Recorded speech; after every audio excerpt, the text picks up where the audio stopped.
ഇന്ന് ഞാൻ തയ്യാറാക്കാൻ പോകുന്നത് ചിക്കൻ കബാബാണ്.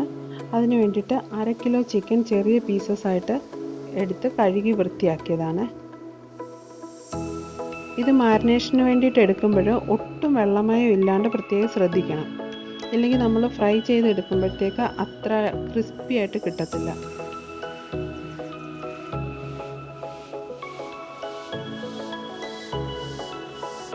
ഇനി ഇതിലേക്ക് ആവശ്യത്തിന് ഉപ്പ്,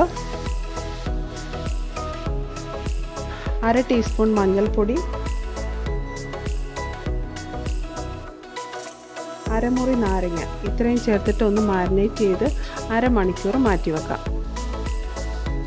ചിക്കനിലേക്ക് നാരങ്ങാനീരും ഉപ്പും ചേർത്തിട്ട് മാരിനേറ്റ് ചെയ്ത് കുറച്ച് സമയം റെസ്റ്റ് ചെയ്യാൻ വെക്കുമ്പോഴത്തേക്ക് ഇതിലേക്ക് മസാലയൊക്കെ നന്നായിട്ട് പിടിക്കും. പിന്നെ ഫ്രൈ ചെയ്യുമ്പോഴാണെങ്കിലും ചിക്കൻ പീസസ് വേഗത്തിൽ നന്നായിട്ട് വെന്ത് കിട്ടുകയും ചെയ്യും.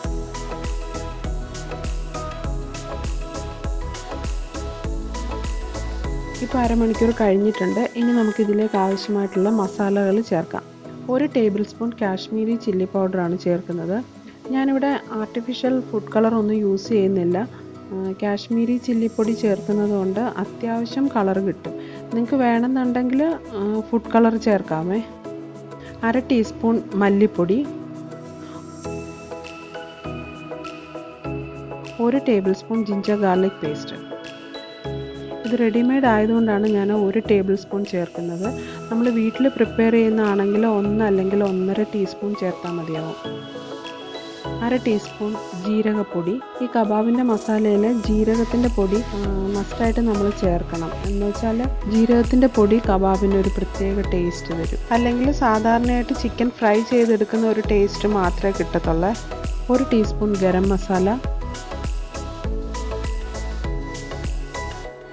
1 ടീസ്പൂൺ പെപ്പർ പൗഡർ, 1 ടീസ്പൂൺ പെരിഞ്ജീരകപ്പൊടി കൂടി ചേർത്തിട്ട് നന്നായിട്ടൊന്ന് ഇളക്കി യോജിപ്പിക്കാം. ഇപ്പോൾ നന്നായിട്ട് മാരിനേറ്റ് ചെയ്തിട്ടുണ്ട്.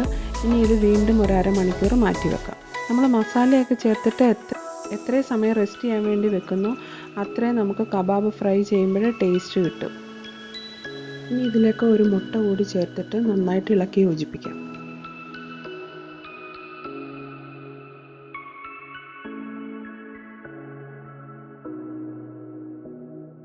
ഇനി ഇതിലേക്ക് ആവശ്യത്തിന് കോൺഫ്ലോർ ചേർക്കാം. ഞാനിവിടെ 3 ടേബിൾ സ്പൂൺ കോൺഫ്ലോർ ആണ് ചേർത്തേക്കുന്നത്. നമുക്കിത് ഫ്രൈ ചെയ്യുമ്പോൾ നല്ല ക്രിസ്പി ആയിട്ട് വേണമെന്നുണ്ടെങ്കിൽ കോൺഫ്ലോറിൻ്റെ കൂടെ 1 ടേബിൾ സ്പൂൺ അരിപ്പൊടി കൂടി ചേർത്താൽ മതിയേ. ഞാനിപ്പോൾ കോൺഫ്ലോർ മാത്രമേ ചേർത്തിട്ടുള്ളൂ. എല്ലാം കൂടി നന്നായിട്ട് ഇളക്കി യോജിപ്പിക്കാം.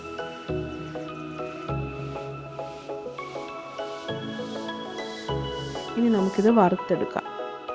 നല്ല ചൂടായിട്ടുള്ള സമയത്ത് മാത്രമേ ചിക്കൻ പീസസ് എണ്ണയിലോട്ട് ഇടാവുള്ളൂ. ഇല്ലെങ്കിൽ ഒരുപാട് എണ്ണ പിടിക്കും ചിക്കൻ പീസസിൽ. ആദ്യത്തെ 1-2 മിനിറ്റ് ഹൈ ഫ്ലെയിമിൽ തന്നെ വെക്കണേ.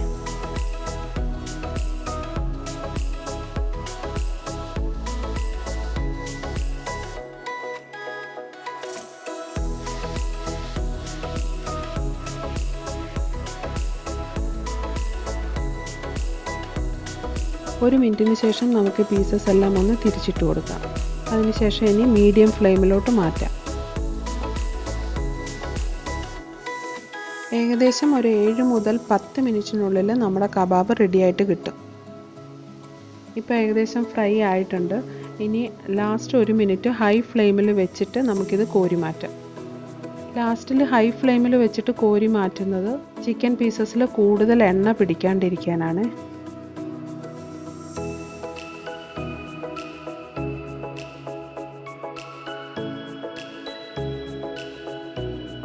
ഇപ്പോൾ നമ്മുടെ കബാബ് റെഡി ആയിട്ടുണ്ട്.